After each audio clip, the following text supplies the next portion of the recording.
రేపనముని వైఎస్ఆర్సీపీ రాష్ట్ర నాయకులు మదనపల్లె. ముఖ్యంగా ఏబిఎన్ రాధాకృష్ణ ఒక మీడియా ఛానల్, ఒక పత్రిక నడుపుతున్నాడు.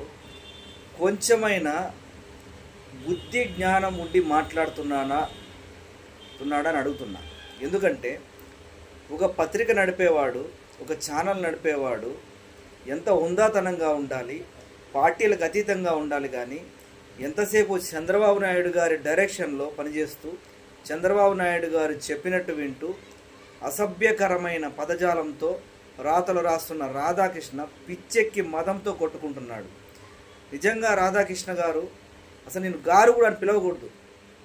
రాధాకృష్ణ, నువ్వు వైసీపీ నాయకుల భార్యలపైన చేసిన కామెంట్స్ను వెనక్కి తీసుకొని వెంటనే మా పార్టీ అధ్యక్షులు మాజీ ముఖ్యమంత్రి జగన్మోహన్ రెడ్డి గారికి క్షమాపణ చెప్పాలి. లేని పక్షంలో నీ పత్రిక, నీ ఛానల్ అసలు ఉండదని కూడా ఈ సందర్భంగా తెలియజేస్తున్నాను.